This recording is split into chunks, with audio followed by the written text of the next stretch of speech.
I knew that I was a good person in my heart, and so I decided that I wanted to prove everyone wrong and that I can turn my life around. And so I went into my cell and I stayed in there for like 3 days, and I just wrote up this plan. Are you ready? All right, let's go. Manufacturing is sexy. Sounds crazy? Just wait. I'm Z Holly, host of The Art of Manufacturing. Your behind-the-scenes look at how people who make stuff are trying to make it in their industries. If you've ever wondered how to build a brand, a business, or just a better mousetrap, tune in and enjoy. This week, we're talking with Chris Wilson, founder of Barclay Investment Corporation, a collection of social enterprises that make stuff in Baltimore. There's an elephant in the room about Chris, but it feels weird to start with it because it seems a bit exploitative. But it is the core part of his story. At age 17, Chris killed a man. He admits it. He tells us the story. He was tried as an adult and sentenced to life in prison. But what happened next is nothing short of remarkable. I was curious how someone might turn his life around from prison cell to Paragon. We hear how he convinced a judge to grant him his freedom after 16 years behind bars. Now, he runs several social enterprises, including a furniture restoration business and a construction company who all hire returning citizens. And he's a student at the University of Baltimore. His story might sound too amazing to be true, but I was introduced to him last fall by the White House. You might remember him from a Bernie Sanders ad. I came away from our conversation with more empathy and insights about leadership, human behavior, and business than I could have ever imagined. We hear about that and a whole lot more on this week's episode of The Art of Manufacturing. Like, for example, I did like 6 or 7 pieces for Ben Jealous, the ex-president of NAACP. And I remember going to his house, and it was like a 30-minute conversation before I even had a chance to look at the furniture. And the conversation was about how important these pieces of furniture were to him and his family. And it was like, and so he was like, this piece of furniture was in my family for like 200 years, and the dad was a slave. He had earned his freedom and then made some money and brought his future wife out of slavery, and they got married and they had these pieces of furniture done. And it was like a chair that the bride would sit in, the groom, and then there was a chair for the chaperone or whatever. I guess they had chaperones back then. And they got married in this furniture, and it's just been passed down from generation and family. And so after like this 35 minutes of hearing about this furniture, I was a little nervous. Like, I don't know if I want to mess around. He was like, it's very, very dear and important to me. Look at me, Chris, when I'm talking to you. And it's like, I got it. And so Sounds like you're a therapist in right. addition to being But I was also excited. I mean, we got this furniture, and there was other pieces that he had too. We traced everything back and kind of produced like a book report on the furniture, what we discovered. So it was a desk that he had that was really messed up. And we traced this desk back to a nudist colony, like here on the West Coast. And so we produced of course, the West Coast. And so he thought that was funny. And we produced like a book report, and then stain samples, fabric samples, and all this different stuff that we could potentially add to the furniture. And then, he picks what he likes, and then we take it back. And we'll sometimes film like before, during, and like my crew, usually it's like jazz music playing or some James Brown, and we're working and just like, and then we piece it all together, and then we wrap it up and we deliver it. And so it's really great to restore furniture and deliver it to a client, and just have like, Ben's mom look at the furniture, and they just sit there like, oh my God, this is so special. And you can tell that there's so much history in the furniture when they look at it. And so that's the company. That's House of DaVinci. House of DaVinci. And the name comes from actual Leonardo da Vinci. I'm a big fan of him and his upbringing, similar to my upbringing. Very intellectually curious about all things, and a little strange. I'm a little, I won't say I'm strange, but like eccentric.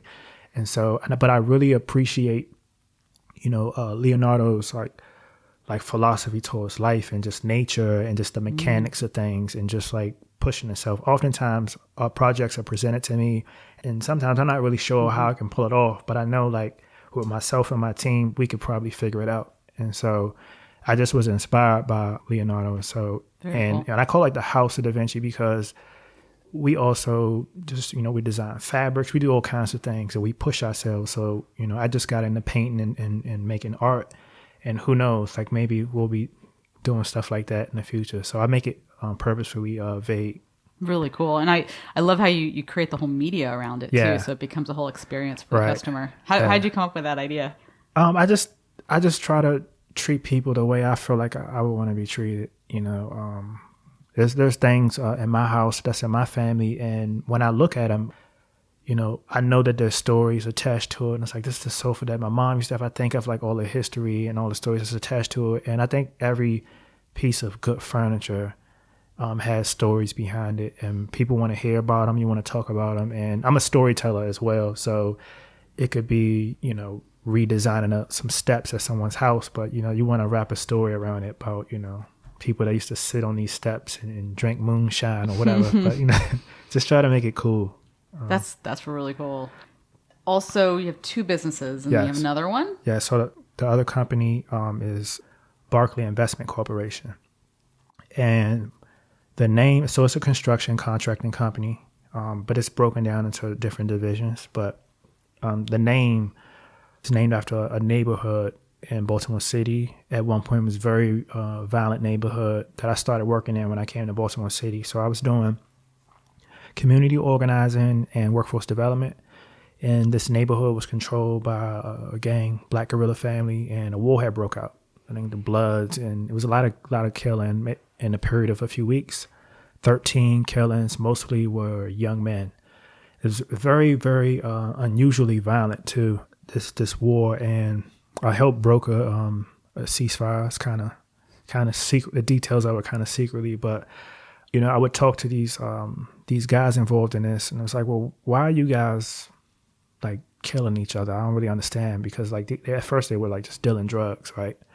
And these were people who were pretty much ostracized by society. They couldn't get work, the tattoos all over their face. And it was just very difficult for them to find a job or get out of their lifestyle. So they just stuck to what they know, which is dealing drugs.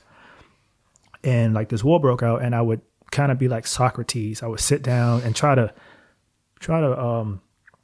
make sense of what they were doing. So for example, when this war broke out, like the senior members left the neighborhood, and they left the younger guys in the neighborhood to defend the blocks that they didn't own, of course, with like cheap handguns. And so I would come to work and I would see these guys outside. It's cold.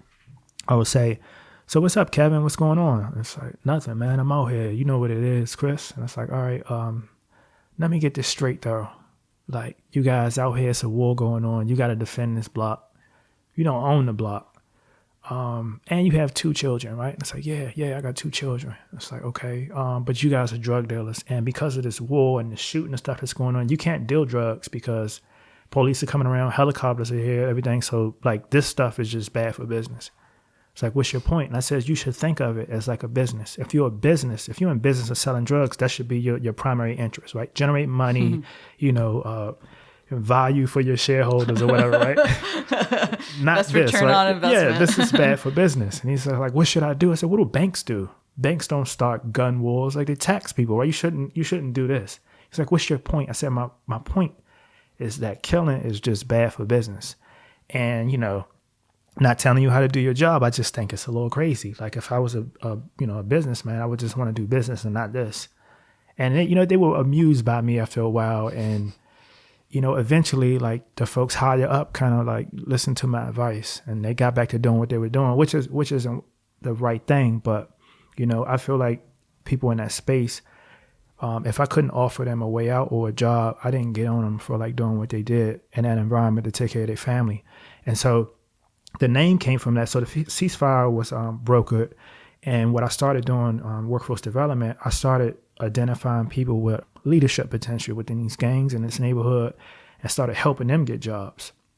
And then once they started working, folks in the community would see like Big Mike going to work and say, I want a job, Chris. And so I would get another person a job, another person. And I started doing this after a while, and I started having conversations with these people. How about you leave your gun home today and let's just do this and do this. And over the months, I've helped, over a period of like, I'd say about 100 people a year, I would help get jobs. And I would talk to them like, you can start a company. You guys are actually entrepreneurial. And like, eventually folks were like, well, why are you not doing it? And I was like, you're right. Like, why am I? And so I ended up starting a contracting company. I named it after that neighborhood, and I called it Investment Corporation because I wanted to invest in people from impoverished communities and invest in them like by providing training, wraparound services. I cared about my folks, their family, and put people to work. I was hearing it every day. I mean, I need a job. Of course, I'm going to be out here doing this. And no one was willing to take a chance on people like this to give them work. And I kind of understood these folks, their plight. And so I got into the business. I already knew like developers, other contracting companies. I had a relationship with them through my workforce development work.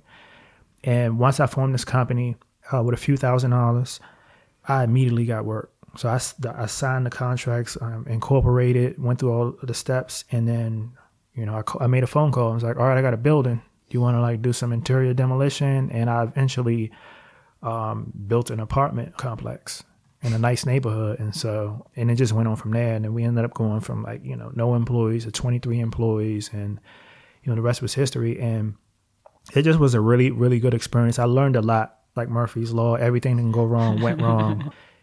It was just a really good experience. Where did you get the capital to start it up? So it's a funny story. I was doing community organizing one day in the same neighborhood. And I was trying to help some people on this block. This heroin addict was cussing me out. And like, I have thick skin. So I was like, oh, that's cool. I understand that's how you feel. And you can feel that way, because I was trying to help him and help some people on this block. And it's like, well, you're not from around here, and I'm not trying to hear what you have to say. And I was like, I understand that, but the mailman or mailwoman is not from around here. The ambulance, they're not from around here, but you allow them to come around. I said, I'm around here to help, just like them. And while I was having these conversations with the folks and being cussed out at the same time, this lady, maybe like 60-something, was just behind me, just like observing. And I turned around and we spoke, and someone else introduced me to her. I was like, this is Jane Brown. I was like, oh, how you doing? Nice to meet you. And I just went back to work. And she remembered me. And I guess like she had heard about, it was a couple of articles about me around the time, about the work that I was doing, and just invited me for coffee around this time.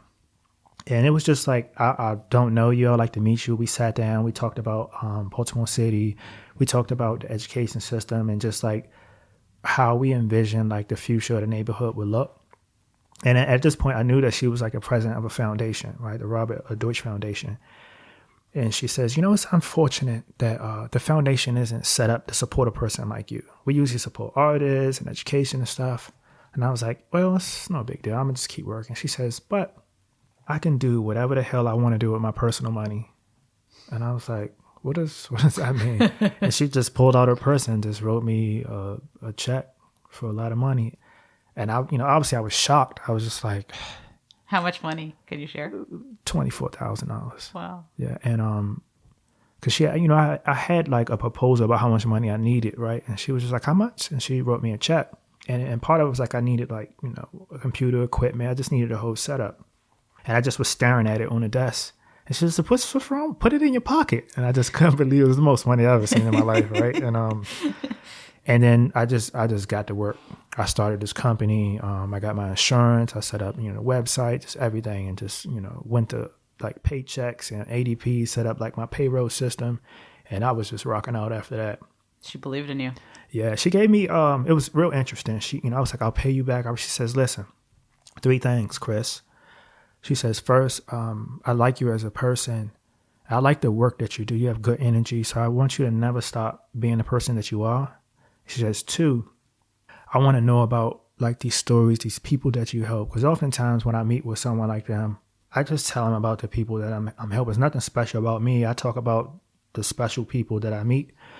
And she says, I want to hear more stories about that. I want to know what's going on in this community because I care about it just like you.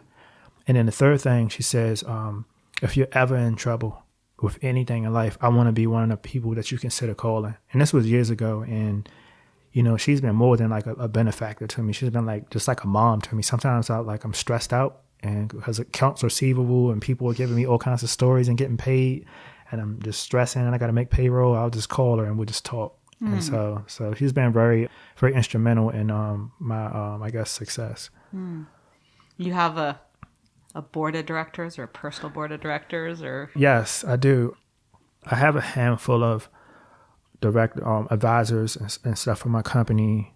I'm in the process of like adding new people and removing folks, but these group of people were also very instrumental in helping me like really like scale the company and just getting additional funding. And I need that. I continue to have people like this in my life now. Although some of them, I won't name them, but just a little eccentric and tough. But I need that, you know. So what makes a good board when you're putting one together? So I would say you got to have people who have been there and done that, right? And so the way I looked at it, I wanted someone that was in that industry space. So construction, development work. They knew the players, particularly in the city. That I worked in. Baltimore is a small city, so 600,000 people as a population, but the city is actually designed to house 1.2 million people. It's a lot of different challenges in Baltimore that I'll get to later, but I wanted someone that understood the landscape and understood the people, because in a small city like Baltimore with all the challenges, you get things done through relationships. I can tell that that's a big part of who you are and what you do. Right. And you take the time to sit down and talk to people. So that's key. Like if you're not willing to do that, and I feel in any space, then you won't be successful. And so I understood that it's about 5 or 6 folks on the board, and a handful of them have very good relationships or strategic relationships with people in the city or in the state for that matter.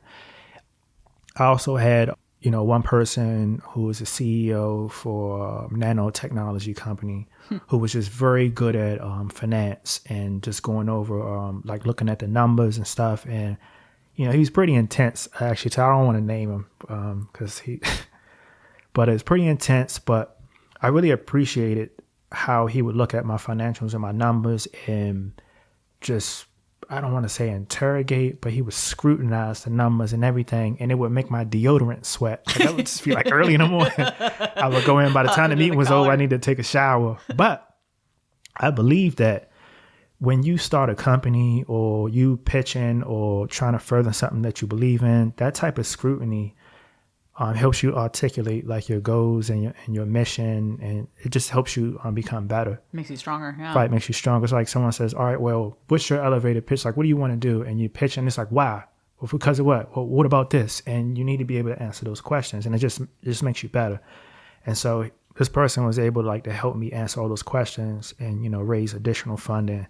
And so I appreciate him for that. And as you may assume, that most of the folks on my board initially were men. And so through relationships, I had a problem with that. And I said, I appreciate where these men have been and what they've done, but I need some estrogen up in here because, men can be a little intense and their perspectives can be a little fuzzy. And so I brought in 1 or 2 women who added a different perspective. And these women were equally as good as far as the finance and the relationships in the city, but they allow me to be more human. And so it wasn't just most of the men were just mostly about the company, the bottom line, and strategic. And the women that sat on my board were more, in addition to that, was more about the impact and the people and the employees. So for example, some of my advisors, the men, would say, I understand that you want to bond with your employees, Chris, but I don't like hearing that you out on site with tools and actually working with your crew and doing stuff. It's like, well, I like doing that kind of stuff. They said, but you're the boss. You want to bond with your crew. You bring them donuts. And it's like, what? But, the women on the board, I like that you do that. Or if one of my employees' baby is sick or something like that, I'm going to figure out, what we can do, to make that person's life better, or just help the child. You need to leave early. What do we need to do to make sure that you're okay? And as a result, you work better. But I actually, I care about my people, their family, everything, where they live at, how they get into work. I want to know those things. And the women advisors on my board, really appreciated that and actually pushed back.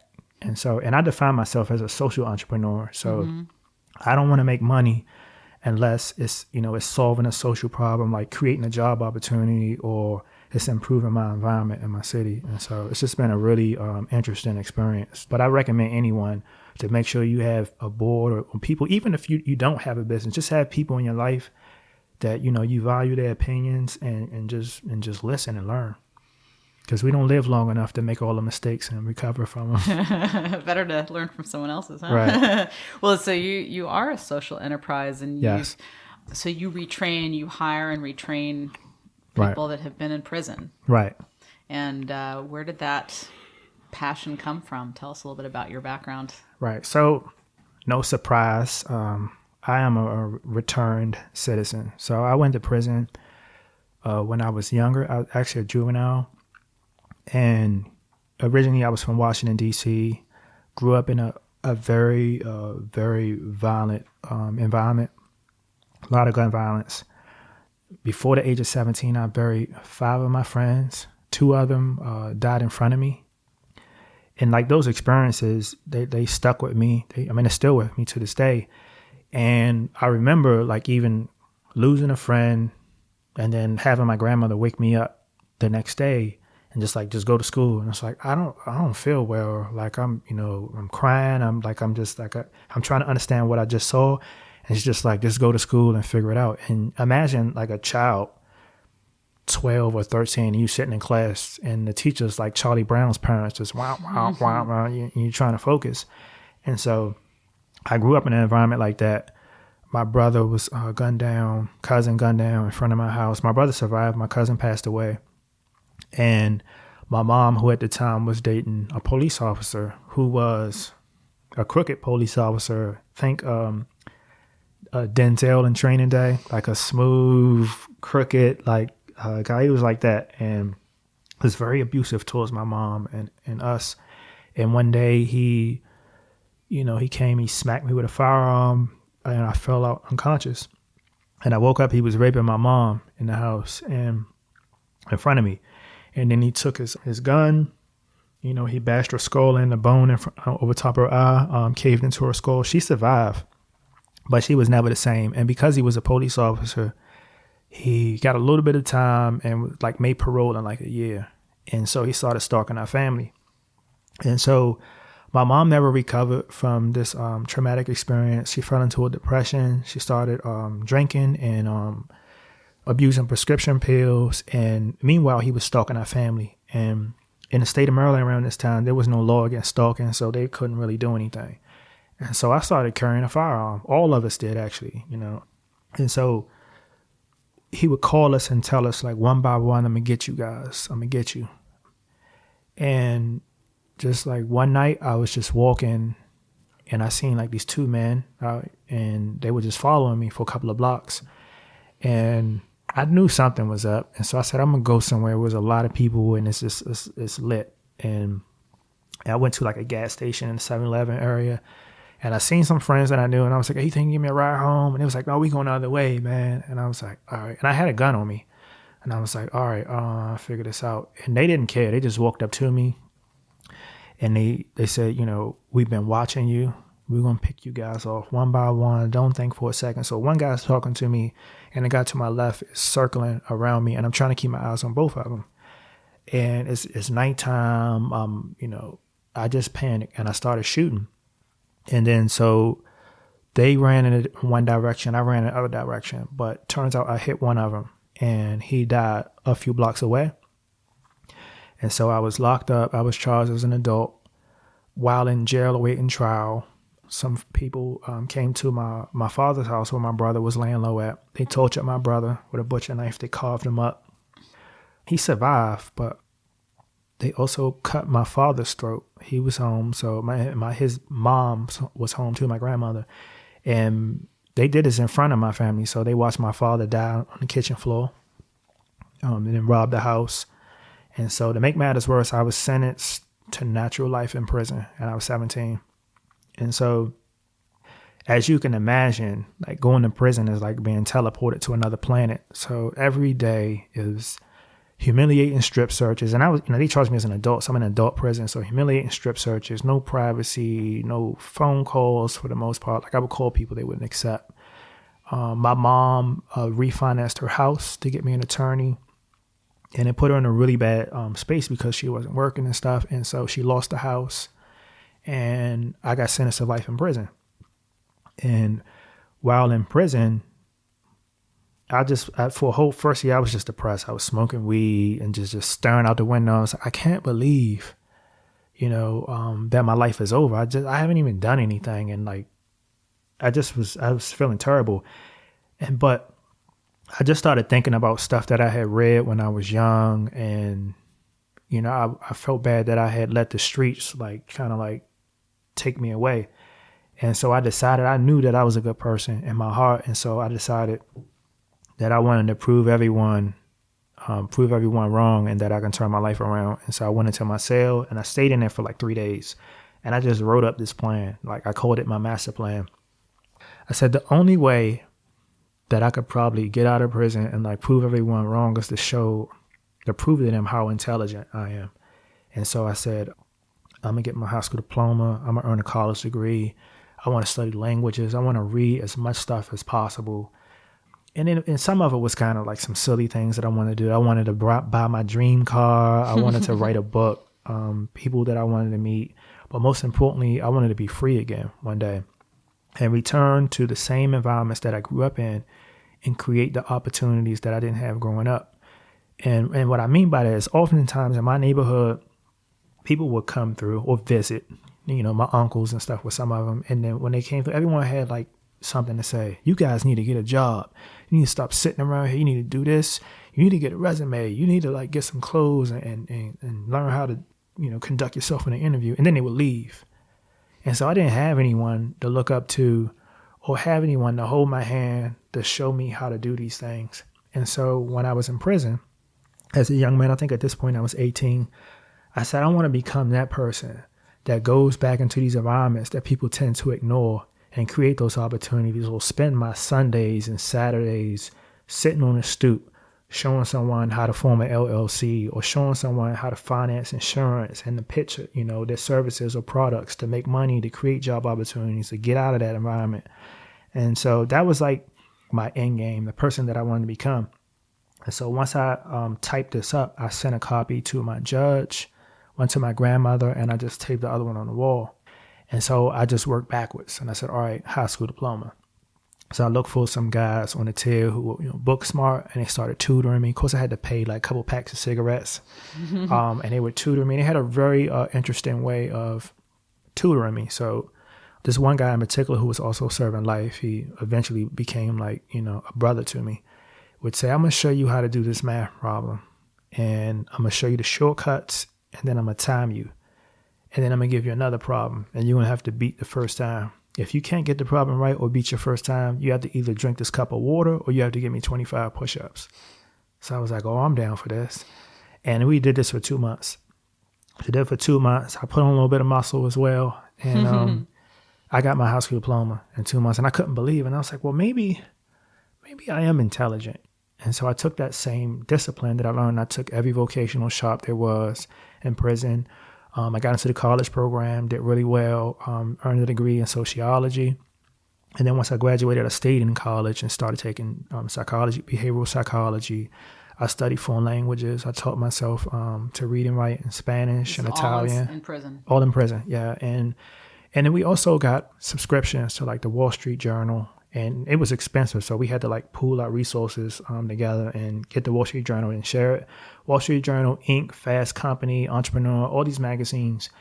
And we would read everything and then argue over it. We would sit in a recreation room and say, but listen, this isn't a standard IPO, this is a backdoor IPO. And it's like, well, what is the backdoor IPO? And it's like, we took the resources and stuff from the company and equipment and formed a company that's the holding company for this. And they took that and just we would argue these things and follow, the ascent of different companies that we would read about, and just trying to live vicariously through them and imagine what we would do if we were in their position. And we done this for years and years. And to the point where I had started a business behind the fence because I was reading popular science magazines, and I heard about this new technology back in the day on digital cameras. Right? These digital cameras were over $1,000 when they first came out. And we had this account in prison called the Inmate Welfare Fund account, which was an account that was supposed to provide gym equipment, books, and stuff for the library for prisoners. And so our account was dwindling. We were using Polaroid cameras, and the film wasn't consistent, and we were losing money, and soon we would have no money. And so me and my friends, after reading Popular Science, we put together a proposal to pitch the business, a business model where we invest our last on these digital cameras, and then we can print out the pictures. And it was just like so like mind-boggling that you can do that, right? So we can print out pictures. So we thought, let's put together this proposal, and we can sell the tickets on commissary, like standard like tickets that you would like for like to go into a movie theater or a dance. We'll sell those individual tickets on commissary, and then we'll wrap around some branding and marketing to it. And it's like, all right, we want your family to come visit you. Then you get a discount 2 for 1 or whatever if your children come. And then we wrapped around like these programs for these family related events that they would have in prison. And then it made everyone want to like take pictures with their family. It was just like a natural entrepreneur. So it was awesome. And so we did it. And then we just started killing it. Like the money just started rolling in. 12,000. This was 1999 or 98 or something like that. It was like right around when digital cameras were out, but they were super expensive. So what's the well, I'm sure a lot of people ask, what is it like in prison? And I mean, getting actually an interesting angle that doesn't really match what I envisioned. The fact that you're sitting and you're discussing intellectual things, and you had your group of friends and you were able to hang out with them. That's how does that work? Right. So And it wasn't easy at first because I come from a neighborhood or an environment where we didn't do those things. I mean, we huddled up and talked about stuff, but it was about like, how do we acquire extended clips to our assault rifles, or like, what's the like best vantage point in like the neighborhood? So it was stuff like that. And so it was hard for me to tell my friends who I grew up with, and that's all we knew, was like, I like you guys, but like, I'm going to spend a little time across the hall over there hanging with those guys, because like, this kind of stuff got me here. And you guys, that's all you talking about. What you guys are not going to be ready when you get out of prison. You're going to end up back here, you're going to end up dead. And I was like, I don't know about y'all, but I don't want to die. My mom's out there doing bad, and I need to get out there and help her out. And so I just started, and it was uncomfortable with me. I started just hanging with like folks who would just do math problems all day, or folks who just like played chess and stuff. And we would talk about different things, stuff that like, and we would exchange books and read. And it was a different space. I'm still this way to this day. Like I hang around all kinds of, what we call them, nerds. Nerds rule the world. So around people totally. like that. So what kept you inspired and motivated? If you're, when you lose your freedom, I can imagine that a lot of people would just lose their will to live and try. I went through phases where I questioned my plan. And I think that's normal for a lot of people. But my friend, his name was Steven, who started mentoring me. He also had life too, but his family, they had found out that like my family wasn't coming to visit me. So they started visiting me and actually like loving me as if I was their own son. And it's something. Why weren't they visiting you? I mean, maybe the answer to that is probably a little long and complicated, but like the short version is, so like my family, just like me, like been through like a lot of traumatic experiences, and people deal with this stuff differently, right? Like everyone in my family has been through stuff, right? Especially my mom, and life was just hard for them. And my sister, out of everyone, she gave me that tough medicine. She says, listen, I kept calling home, collect, and running up the phone bill, and I wanted to have just some connection with the outside world to stay sane. And they stopped accepting the calls. But once, like my sister accepts, she says, listen, you made a choice to send you, that landed you in prison. I didn't make it.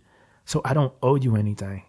She was like, I'm about to get married. I'm in the military. And like people want to like live their lives. And, she was like, so you gotta get over this. You made your bed, you gotta lay in it.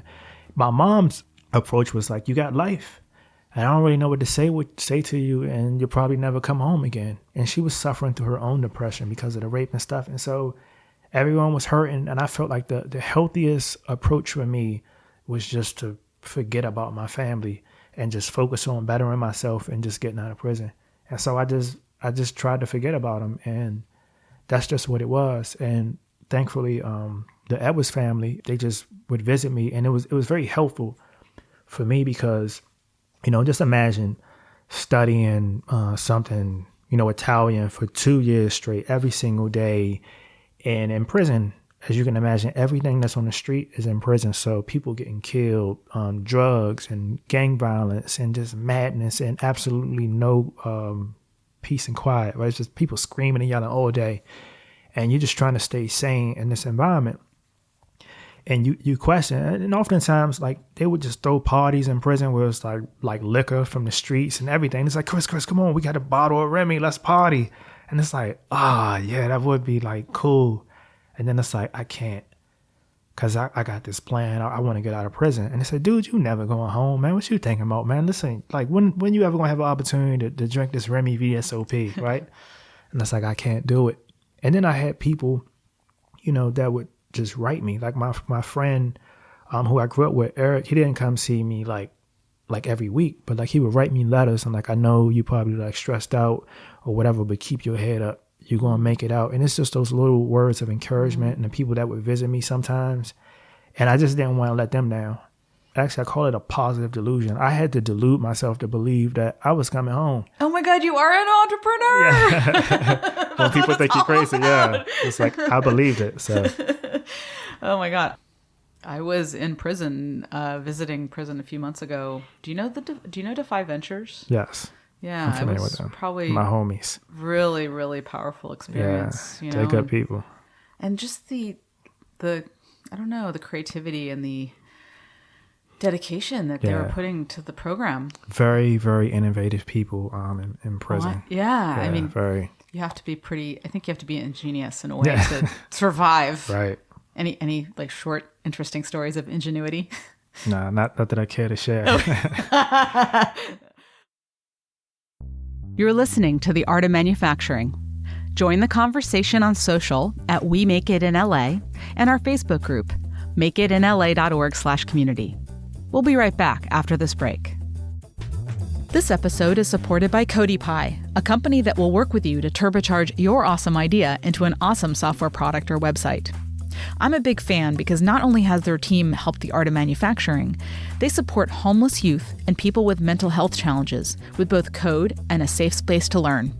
For a free consultation, email david@codypie.com and refer to the art of manufacturing, or visit makeitinla.org/pie. I want to take a quick second to thank those of you posting reviews and sending feedback on the show. We've gotten some really great messages from around the country. Scott from Kentucky writes, I very much enjoyed your podcast with Kelly Johnson, particularly her story of realizing as a grad student how her father's company had created such an impact in the community by providing good jobs for hardworking people. Your comments about how concerning it is that so many manufacturing owners are nearing retirement really resonates with us, as we've had lots of conversations recently on that topic. Trevor from Utah sent me a message after he joined the Art of Manufacturing Facebook group, and he said, I live in Provo, which isn't too far from LA, and it seems like most of the information travels well. Well, Trevor, as you see, the Art of Manufacturing isn't just about LA. It's produced in collaboration with Make It in LA, but will start to shine the spotlight more and more around the country and beyond. I'm glad you enjoyed it. And Mark from San Diego wrote, after our first episode of the season, that was a good episode. More real manufacturing, less catalog manufacturing. Yes, we agree, which is why you'll hear more tech, more innovation, and more manufacturing this season. We're definitely keeping it real, and at the same time, we won't turn our backs on the human side of entrepreneurship. And now back to our episode. We're speaking with Chris Wilson, who turned his life around after 16 years in prison. He's now a well-respected community leader and an entrepreneur who employs returning citizens in Baltimore. So let's go back to your business, especially your furniture business. So what's the scale of it? How many pieces of furniture do you restore, and how many people do you have working for you? We operate like a movie production company. So and what that means is sometimes we might have a project where there could be a club or a lounge that might require me, like maybe 100 chairs, a banquet, a bar, and stuff like that. And it would require us to scale up our employees. So like right now we probably have at the moment like 5. But if it's a project like that, we might bring on a few more people to work just on this project, right? So it might go up to like 10 or 11 people or whatever's needed for the job. And then we work that project. or it could be just a super old antique dining room table set where it's just some of my senior employees, they just work on it. That's all. They just obsess over it. Opera music playing, arthritis in their fingers, and they're just suffering like they're working on this piece. And other guys may not have the skill set to work on that. So the employees, it fluctuates. And that's what kind of led me to start the second company, was because the furniture restoration and upholstery work is technically like a dying trade. Not many people know how to do it well. And we try to train folks to do high level like upholstery work, but it just takes a long time. And when you working on a $4,000 sofa, I'm just not going to have anybody experimenting on it. Mm-hmm. And so it's work like that most people can't do. And so it kind of prevented me from scaling. And that's one of the main reason why I wanted to start construction contracting, because I can scale it and hire a lot of people. It doesn't require like an immense amount of skill to do the work. So what was it like to launch your first business, and what was that first job like? I mean, it was super, super exciting. It's kind of like, all those years of preparation behind the fence, reading all these articles, and I felt like Rambo in Rambo 2, and it's like they just fly you in, you did all this training, they just drop you in, and now you're working. But just like the movie, once you launch it, you realize how terrifying it is. And it's not as easy as just writing down. I mean, anyone can like start a business technically and conceptualize an idea, but the execution takes like a little more effort. And that's why I feel like I've learned the most, just the execution part of it. And, at the time I had a partner in the furniture restoration business, and I quickly realized that being a hustler and a good business person isn't synonymous, right? And so you launch a business, there's certain like requirements, like, paying taxes and making sure the organization skills. Like, this isn't like a hustle where you can maybe come to work whenever you want it. If I'm charging you $4,000 to produce a sofa for you, and you're asking me, when is my sofa going to be complete? And I tell you 2 weeks, and I'm charging you $4,000, and maybe that's a little high for the sofa. We have an obligation to make sure that sofa is done and delivered in 2 weeks. My partner would sometimes say, well, I mean, it don't work like that. Maybe we get around to it. I said, that's not how it's done. And so eventually my partner went on to do his own thing, and I just took control of everything. But it was very difficult. That accounts receivables, lines of credit, all those things, caused my beard to go gray. But, I learned fast. And so that was just something that was any entrepreneur has to appreciate. What was the toughest moment so far? I think the toughest moment for me was I was doing some work for the contracting company for a very powerful person in my city who I won't name. And I appreciated the business. I think one of my board members had made this connection, and I was doing some work. And it was a nice amount of money, right, that I was getting from this project, and they just wasn't paying me. And it was a delicate situation. It was like, and eventually, like, this person was like, we don't really have it right now. And I was relying on this money. I was bootstrapping. I needed that money to keep my company running. I needed the money to make payroll. But here it is, this super powerful person who could make a call or send out an email and put me out of business. And so I had to. He probably could just reach in his wallet and pay you. Yeah, right and there just pay me. Just like, here I am. I was, returned citizen, small time entrepreneur. Like, who was I really to this person? Is probably what they thought. And it just put me like in an awkward situation. And even being in a situation, who could I really go talk to about this person? Because I risked like this information getting back to them, or you badmouth the such and such, and you get blacklisted for that. Now, mind you, I started my company. I was a full-time college student, and I was working a job when I first started. So I had a full-time job, going to class in the evening, and still running this company. And so I had minimum like bandwidth. And so stuff like that just put me like in a very, very bad space. Through the grace of God, I was able to get through it through some interesting events that took place that I guess any entrepreneur will appreciate. So like with that person paid me when they got around to it, but I needed like working capital. So I met with all the banks in the city. You know, they wanted financials. They also wanted, first, even before I presented to the banks, I did my research on them, and I found out that most banks have these community reinvestment funds, and like they talk about, we really care about the community and we want to invest, and this is the such and such bank, all that, you know, that stuff, right? Fluff. And I said, okay. So I have a project, my company, it's a social enterprise. We invest in these same neighborhoods that they talk about, they really care about. So and it's a profitable company. So, all right. So I would sit down with these banks, and they would say, oh, we really love what you're doing. I think I read an article about you guys. You know, maybe I know some people that know you. This is great. And it says, here's what we're going to need. We're going to need 2 years of tax returns. You're going to need to have collateral. We're going to need to see your business plan. You're going to need to kill a dragon. You're going to need to find a unicorn, right? All this stuff. And then maybe we can probably do something for you. In your free time. In your free time, right? And so I heard this all over the place. Like, I'm a startup. I just started. I have a contract, you know, and we're doing this, and this is all I have. And it was just like, no, I'm sorry. And so it put me in a bad place, right? That make matters worse, it just snowed, and so it was just snowing, and I was going to run out of money in like a week. And like my biggest fear was like, how do I tell my people who, my employees who like just come from the same environment that I come from, they really, really like need this job. They got to feed their families. And that was like the biggest fear of letting them down. And usually when I have stuff in my mind like this, I usually go for a run or take long showers and stuff. So this time I just like went for a walk, and I was walking through the community, and I slipped and fell on some ice, and like almost like broke my neck. And I sat there for a while, and I looked up, and I was like, they should really like do something about this ice and snow. Like this is a lot, like they can get sued for this. And I said, I think I know who owns this block, by the way. And so I found out this guy's number, and I called him, or I sent him an email actually. So I slipped and fell. You know, you can get sued. You know, we do snow removal. I didn't do snow removal, right? I said, you should give us a contract. We can take care of this stuff.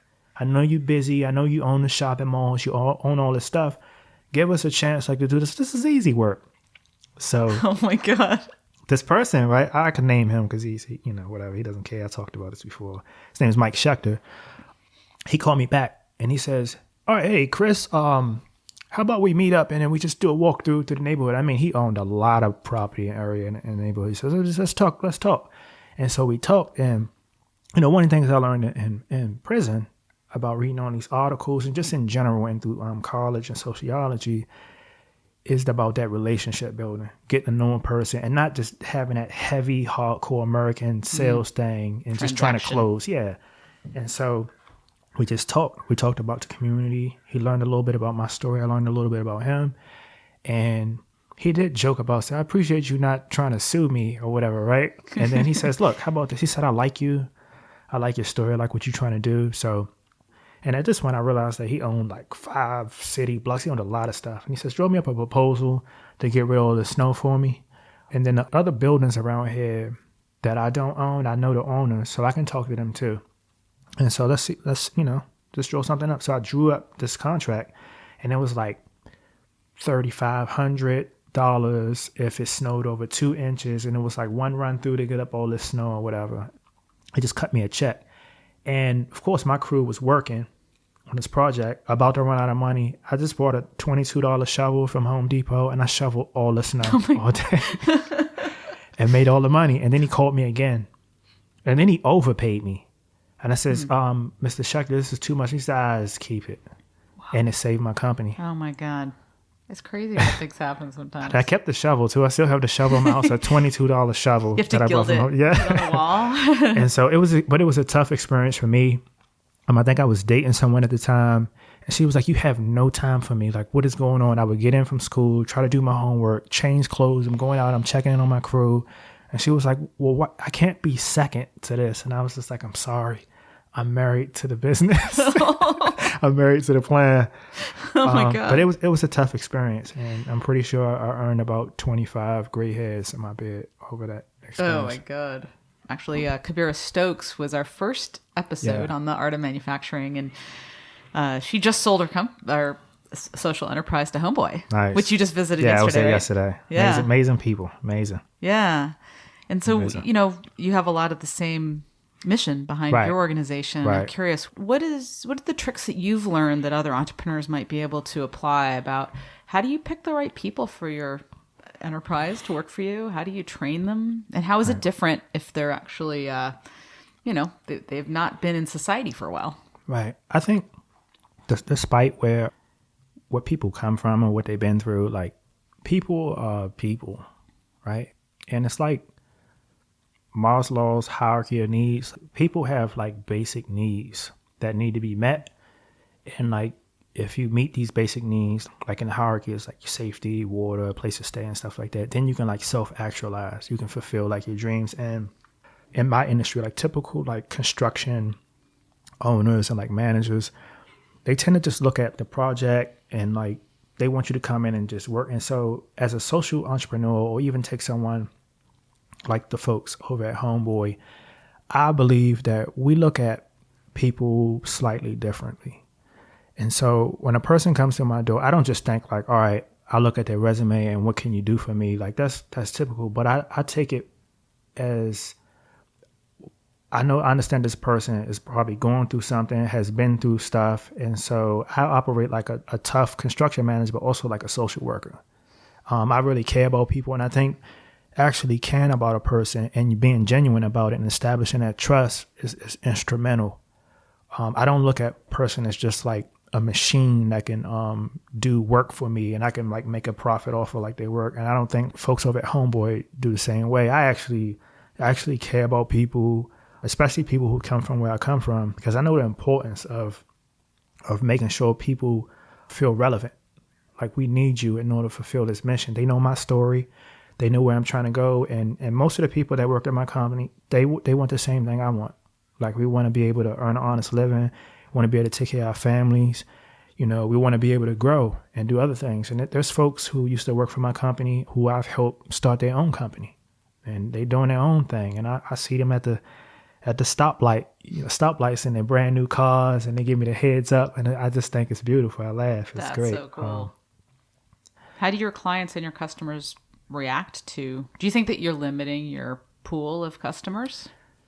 Maybe, right? I mean, so the reality is, folks will judge you based on your past. I mean, that's just what it is. But I feel like I started this company in part as a way to prove to folks like that we can do the work.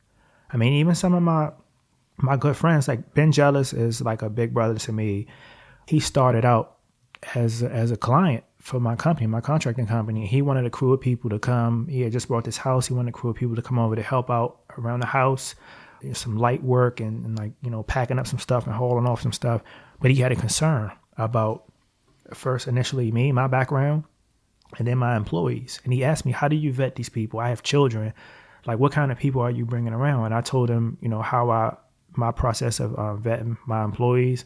But I also said, I started this company to prove to people like yourself that we can actually do a great job.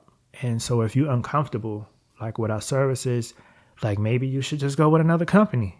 And he says, you know what, you're right. And so we came and I prepped my crew. I said, listen, I mean, we had like a extended roll call. I said, this client may be doubting our skill sets, right, gentlemen? I said, so we got to be on our best behavior and we're going to knock this out the park. I said, it was like two of my guys on my crew that smoke cigarettes. I said, you can't smoke cigarettes even before we get to the site. And he was like, why not, Mr. Chris? I said, I don't think this person smokes cigarettes. And if you smell like cigarettes, that's probably going to bother him, right?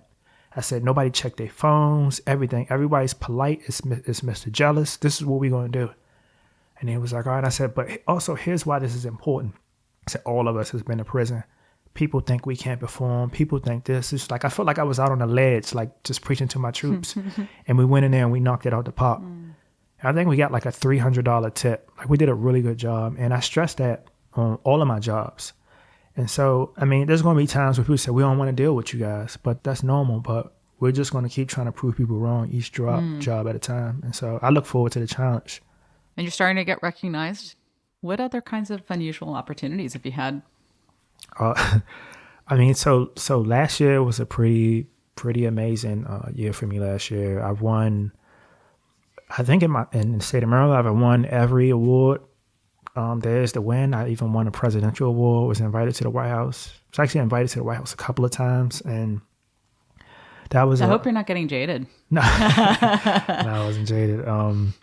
But the first time I won this presidential award, I was invited to the White House, and I was denied by Secret Service. I couldn't pass clearance, which was so really?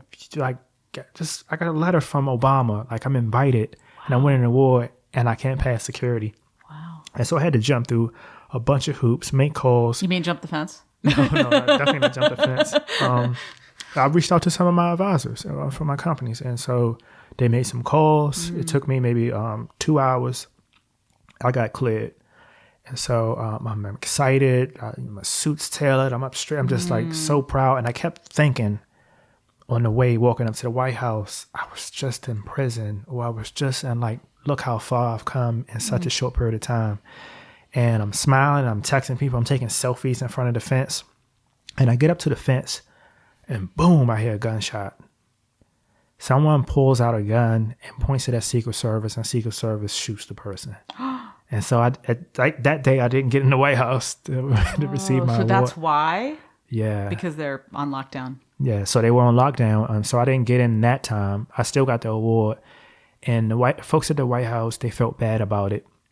And so they invited me back a couple of times and gave me a private tour and everything. It was great. But I won't be going back anytime soon, at least for the next 4 years. You're a social entrepreneur through and through, though. Right. Can you just give really quick 3 tips to anyone that wants to be a social entrepreneur? Right. Sure. I think so. The first tip is, it was kind of like what I mentioned earlier, is surrounding yourself with amazing people. So that's like having a board of people who've been there and done that. And I would also suggest too having folks who are also social entrepreneurs, because oftentimes folks get too caught up in the bottom line about profit, and they forget about the people or the environment. And so that's very important. So that's one. The second thing would probably be focusing on like credit, building up strong credit for your company, credit history, any way that you can. I mean, because oftentimes as entrepreneurs, you start these companies, banks, lenders, whoever, usually want a personal guarantee for whatever. And having like a line of credit and all that is just instrumental, I believe, for most entrepreneurs. And I guess the third is not being afraid to fail or pivot.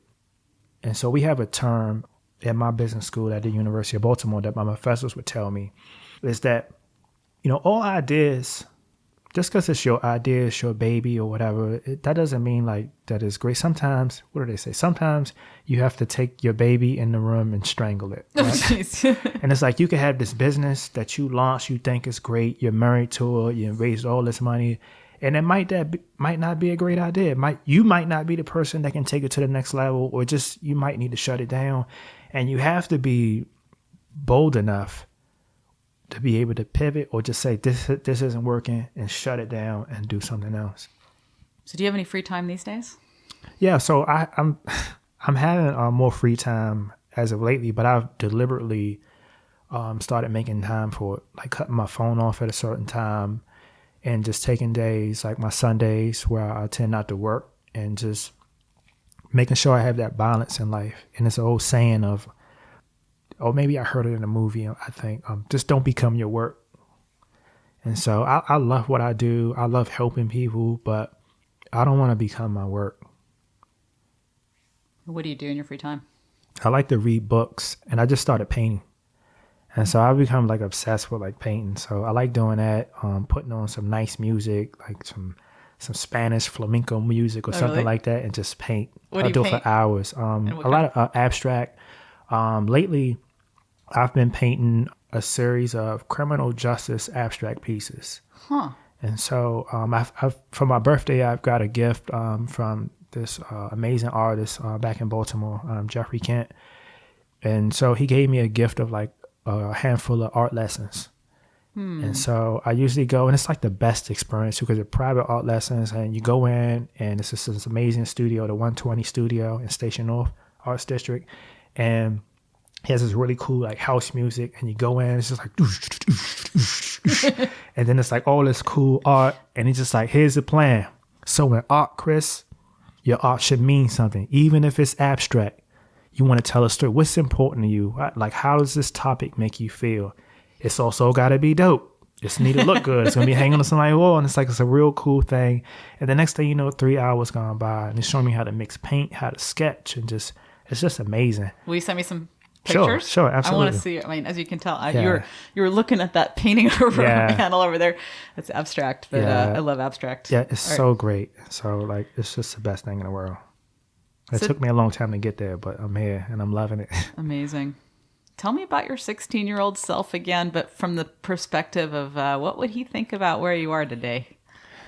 I think the first thing 16-year-old Chris would be like, damn, man, you made it to 38. But I mean, that's sadly true. Yeah.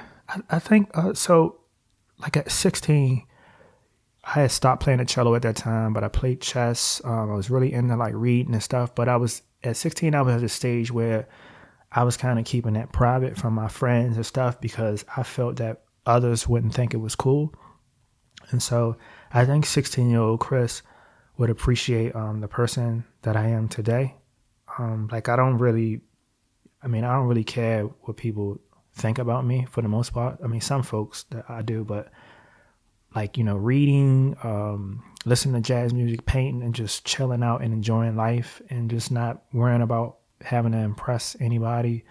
I think 16-year-old Chris would be proud of it. And also I think 16-year-old Chris would be proud that I have been able to buy all of my dream cars. Nice. Everything. Every car I ever wanted, I was able to get it. So I think 16-year-old Chris would appreciate that. How about your family? What would they think? I think, it's bittersweet, right? For me to make it this far and I have my mom be able to witness my I guess called success. And so that's a little sad. But what happened to your mom? So in 2012, I was released to the halfway house. I was almost like home, and I was out on a day pass, and I had a call. My mom found out I was home, and she was like, "Oh my God, how did you get out? I thought you had life. Did you break out? Like, I don't understand, like, what happened?" And so I explained to my mom the plan that I had developed when I was younger and everything, and the work that I was doing. And then... And how old were you then? At this point, I was probably 29. And so she started acting weird. She's like, "I want you to remember some things." She started talking. "I want you to remember that I love you. Remember this." And then that night, my mom wrote a letter and she committed suicide. And so she never got a chance to see me. And what's sad about it is that my mom only remembers the troubled, reserved, or aloof kid. Like, I was very quiet growing up, and I would get into trouble. And obviously, I caught a serious charge and was sent to prison. And I feel bad that maybe my mom may remember me as that person, but I'm nowhere near like that person today. And so that's the sad thing about it. But what I choose to do today and going forward is I try to honor my mom through my work, through my interactions with people anywhere I go. And so I just try to be a good person because I feel like she's somewhere watching me, and like hopefully she's proud. That's tough. Yeah. Well, it's amazing what you've made of yourself, and certainly that I'm sure that she would be proud. I hope so. There's a few questions that I ask everybody at the end. So just sort of brief, rapid fire, 3 questions. So the first one is just looking forward. So you have made quite a life for yourself so far. Yeah. And what would success look like in the future? Or have you already achieved it? There's still work to be done. So success, I'll share some stuff that I'm probably not supposed to share. So success for me in the future is I recently was able to get a book deal. And my book is scheduled to come out in 2018. I am in talks of a film about my story. And I hope that my story can inspire people, not just because I was overcome so many obstacles in my life, but inspire people to take a liking to other Chris's. Like, there's nothing special about me. So there's plenty of Chris's all around this country. But I hope my story can inspire folks who are in a position to do things like Jane Brown has been able to do, to help me start a company, or some of my advisors who scream at me, but they love me and push me to be a better person. And these are people who are like insanely successful and, you know, could be doing other things, but they dedicate time to help me. And so I hope that like my story, once it's heard by the world, that people will want to do more to help others. They get behind them. And, you know, I just like to sit back and imagine a world where we had people that cared about people to that extent. Mm-hmm. So that would be something that I would, you know, feel like justifies my existence. Mm. And what keeps you up at night these days with your business? And what's the big challenge for you that you're dealing with? I think what keeps me up, fortunately, is I straddle two worlds. So I know where I come from. I kind of got a feeling of where I'm heading with my so-called success. And it oftentimes makes it dangerous for me to work in the space that I work in, especially like in Baltimore. You know, the people that I'm trying to help sometimes could be like some of the folks that, you know, I had attempts against my life since I've been in Baltimore, like 3 times in the past 4 years.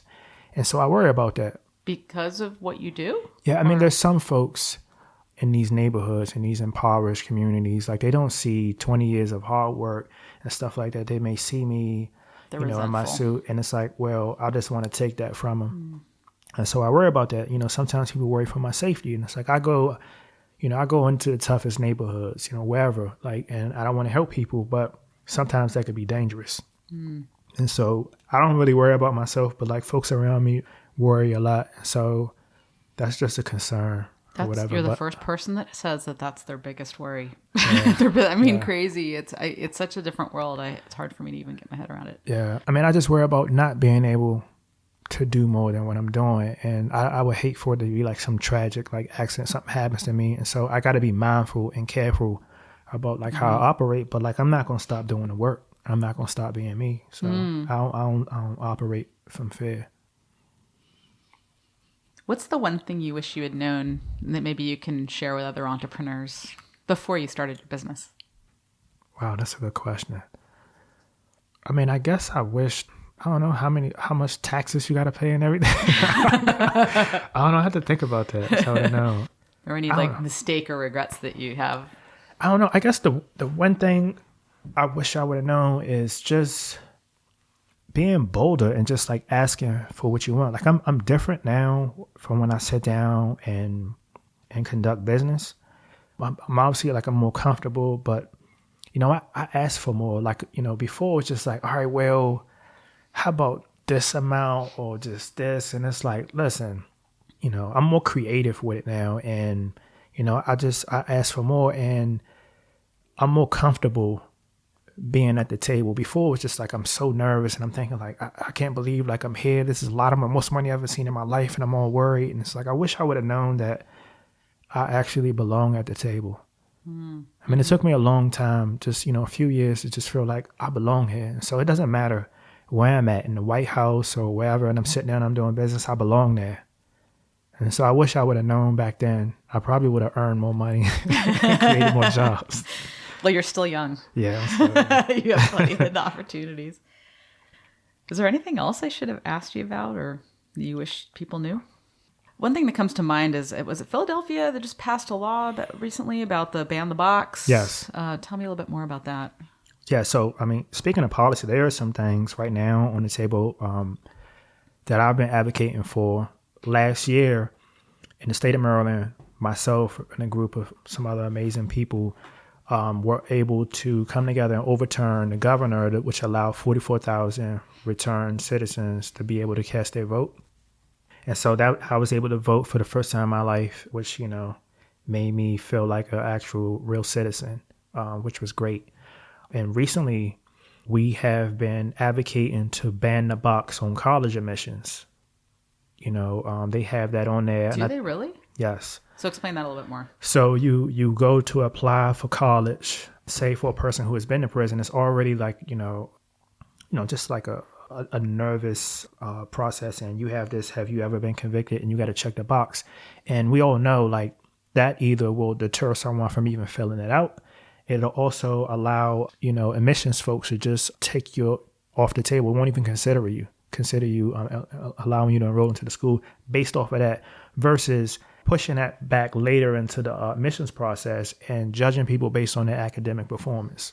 And so it may sound simple to some people, but that's a big deal. Look at a person just from their academic background and bring them in and consider them case by case. If you want to do a background check after they're already like in there and you like that person, do a case by case. And so in my situation was similar. Like when I enrolled in the college, I would like to discuss this in person. So they set up a meeting and we talked about it. And I said, here's what happened with my charge. Here's what I've done to prevent me from ever going back to prison. Here's my goals, what I plan to do with the degree. And they says, all right, we're going to work with you and let me through. All we're asking for is and this was particularly the state of Maryland, but other states have implemented ban the box on college admissions as well. We just want a fair shot.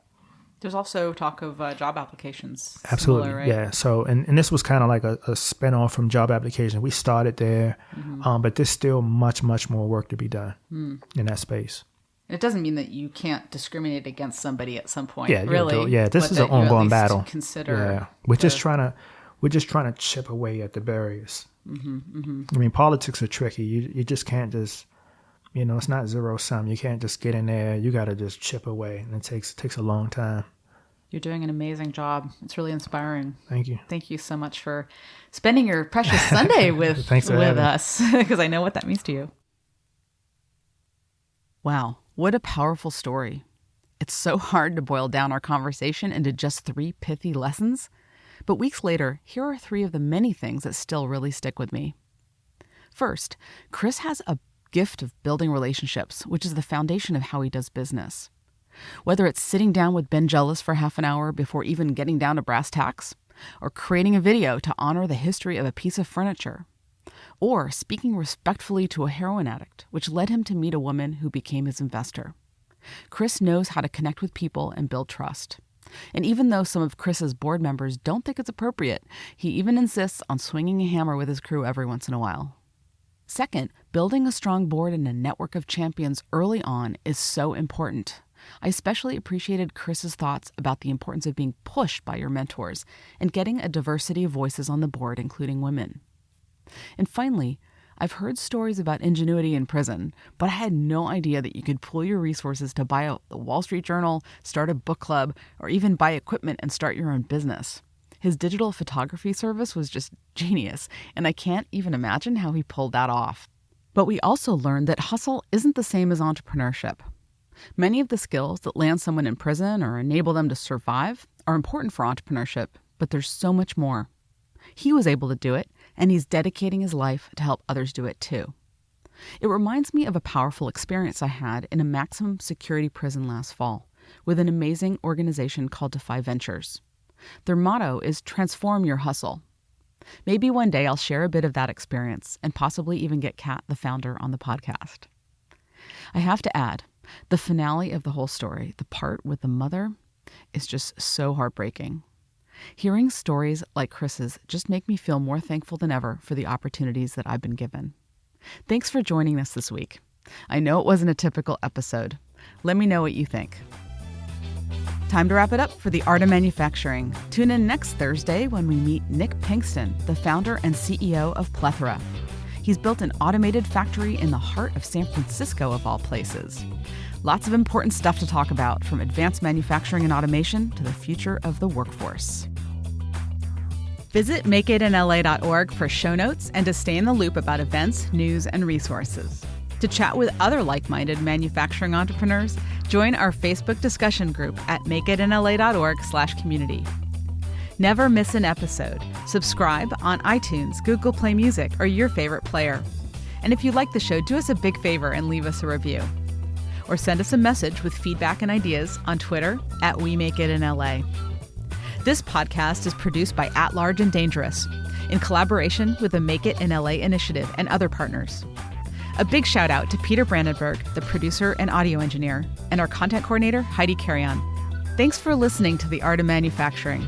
I'm Z Holly, and remember, don't just make it, make it.